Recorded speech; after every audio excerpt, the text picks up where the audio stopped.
আজ আমি বানাচ্ছি ভেটকি মাছের পাতুরি। এরকম পিসের ফিলেটগুলো কিনে নিয়েছি।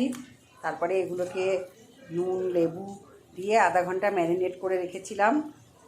তারপরে আমি পোস্ত সর্ষে নারকেল ভিজিয়ে ভালো করে পেস্ট করে নিয়েছি।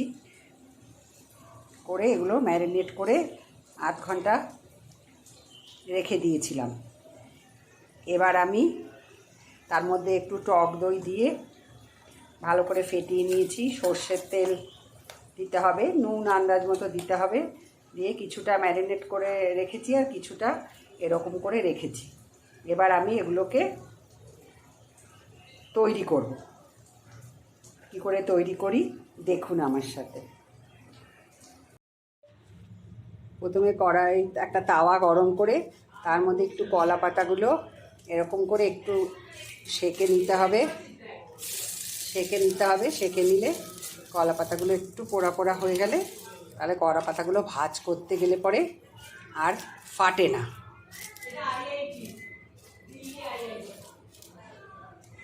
কলা পাতাগুলো ফাটে না।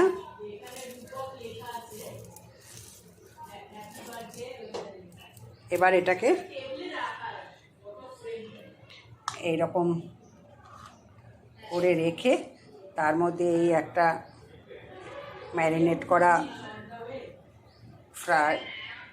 করা ভেটকির পিস দিয়ে তার ওপরে এই আবার একটুখানি পোস্ত সর্ষে নারকেল বেটে দই দিয়ে টক দই দিয়ে ফেটিয়ে রেখেছি, আন্দাজ মতো নুন ঠুন দিয়ে তার মধ্যে একটা কাঁচা লঙ্কা আর একটু সর্ষে তেল ওপর থেকে ছড়িয়ে দিতে হবে।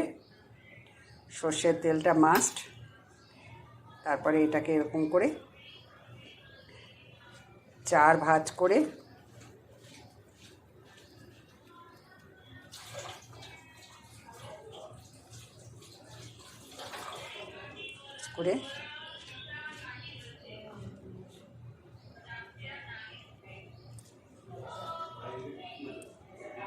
সুতো দিয়ে এটাকে বেঁধে নেব এই যে এরকম করে। তারপরে তাওয়াতে এটা একটা একটা করে সুন্দর করে তাওয়াতে সেঁকতে হবে।